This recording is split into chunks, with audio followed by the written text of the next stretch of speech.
What starting salary can I expect in UX design? What types of company pay well? How much can I expect my salary to grow over next 5 years? If you are from India and have these questions in your mind, you have clicked on the right video. This is the sixth chapter of Practical UX course, and in this video I will answer all salary related queries by analyzing two UX salary surveys which had over 2000 participants. These surveys and reports were created at Zeta in 2021 and 22 when I used to work with them. In fact, I had designed the first report. So let me give you a little backstory of these reports. First of all credit goes to Rama for doing these two surveys. Rama is my ex-manager, ex-design director at Zeta, and my ex-COVID flatmate. Full disclosure, however, I don't have access to the raw data. A lot of people seems to not trust the salary reports because the salary seems to be higher than what they have seen in the report.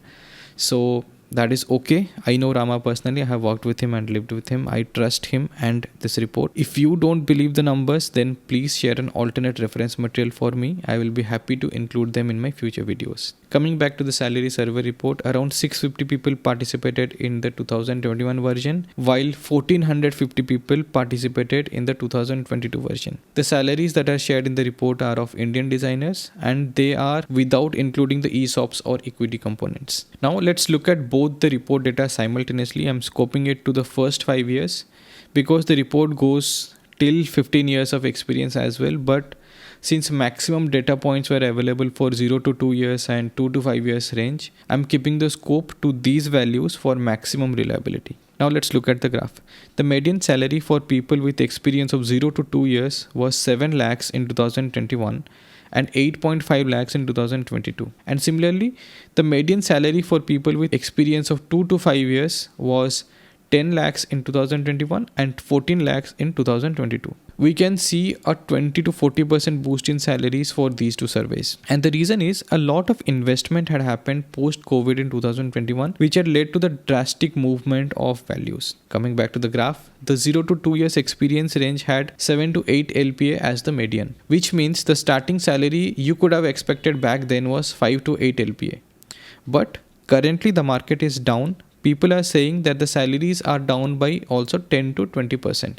So realistically, today in 2024, you can expect 4 to 6 LPA as the starting salary. Now, from what I've heard in my circle, one can expect 5 to 12% hike annually. And on switching job, it used to be 30% hike in general, but currently because of the slowdown, you can expect around 10 to 20% hike in general. Alright, if you are a UX designer and you like in-depth, no bullshit content, I have launched the UX Portfolio Masterclass course that has 75 lessons on how to pitch your UX skill sets to busy people through your portfolio. And the lessons comes from the experience that I have reviewed hundreds of portfolios when we scaled our team from 20 to 60 at Zeta. I was part of the hiring team back then. Some topics I've covered here are how to sell your skills to hiring managers, how to avoid being a template designer, what is MVP, minimum viable portfolio, how to make recruiters care about your work, how to use rejections and slow market to your advantage, how many projects, what kind of projects, structure of content, and much more, all into a very articulate, to the point and in-depth course. It's a pre-recorded course so that you can take it at your own pace and keep referring to it while you are working on your portfolio. It is available at www.curiosity.in. 200 people have already taken the course and rated it 4.8 star out of 5. And here is a YouTube exclusive discount coupon CC17. Use this discount coupon to get a 17% off on the course. Only 100 people can use the code, so be the first one to do it. I will leave the course link in the description. Alright, now coming to the topic, different types of companies are said to have different pay scales. Well-funded product-based startups like Cred, Swiggy, etc. and big tech companies like Google, Microsoft, etc. pay the highest. Anyway, getting into these kind of companies that pay very well is also very tough because of the competition naturally. Then there are service-based companies that mass hire and pay on the lower side. Getting a job here is slightly easier than the others. Some people stay long for a potential off-site opportunity where they can earn high in other countries and come back to India with that money. Then there are also design agencies which are also service-based companies. Their pay is also on the lower side as per what I have heard. Here, your learning would be accelerated in a design-led culture. and you get to work on multiple products, so you cover a lot of breadth in these kind of companies. Then there are funded early stage startups and crypto companies who also pay very high, but it's a risky bet. You cannot expect job stability here. Another thing to note here is at entry level jobs, it's not usual to expect ESOPs from startups, but if the startup is very small, then they may offer ESOP to attract and retain talent. As you can see, every opportunity here has its own pros and cons. You can expect your UX journey to start at any place and move around over the course of next 30 years of your career. Now let's understand the concept of bands. From a company point of view, there is a concept of bands. For example, let's say there is an imaginary company A.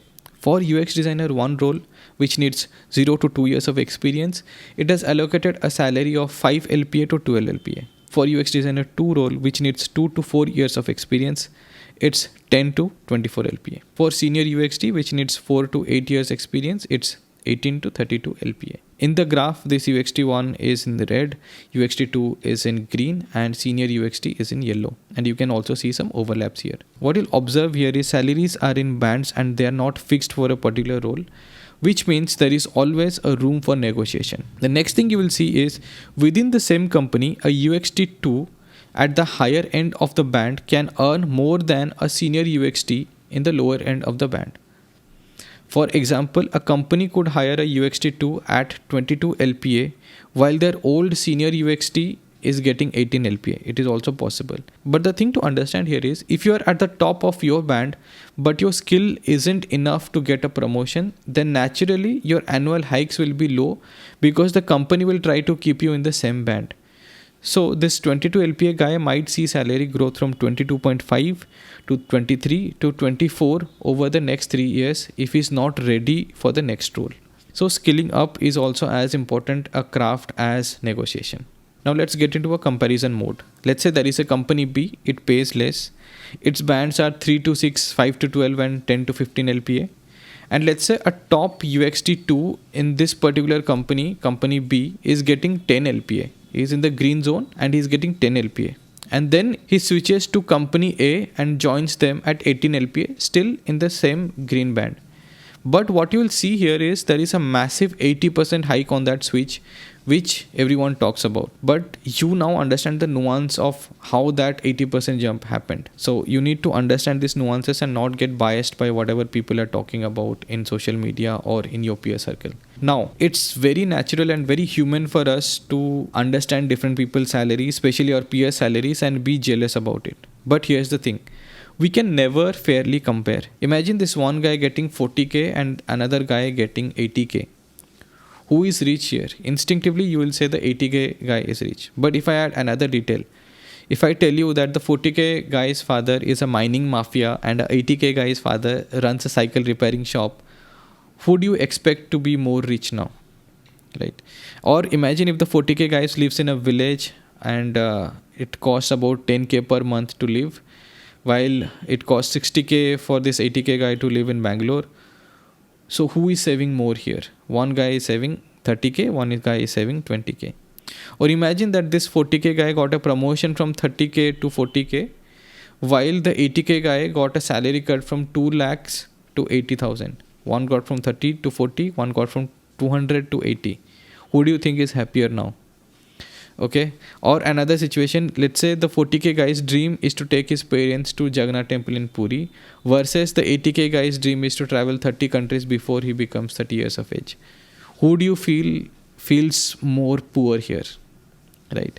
Similarly, let's say the 40k guy is fit and healthy while the 80k guy is going through depression. Now, whose life do you think is more aspirational here? Right.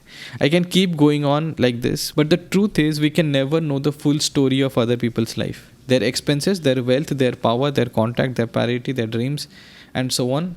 Comparing with insufficient data points is useless. It's pointless. So hence, don't compare. Control what's in your control. Again, we covered so many things in this video. I'll just summarize into actionable points. First one, based on the type of companies, ask for fair salary. There is always room for negotiation, but at the same time, don't stress too much about maximizing everything in your first job. It's a long game, so play it like a long-term player. Massive hikes on switches make it to the news. What doesn't make it to the news is slow down after that hike. So don't be distracted by this stuff. Life is not fair, and so is this industry. A person doing the same work or even more work could possibly earn lesser than a person in junior position. But then don't compare salaries, because you don't know their full story, and their story is also not in your control. Only stress about things which are in your control. That's it for the videos. Remember to check out my portfolio course. Coupon code and link will be in the description. I have done in depth of how to sell your UX skills through a portfolio, so please check it out. In the next video, we will get into the craft of UX design, and we will start with slow thinking. So if the video is helping, if this playlist is helping, if this course is helping, there are 34 more chapters to go. Please like, share and subscribe. That motivates me to make more videos quickly. So please like, share and subscribe. I'll see you in the next one. Thank you.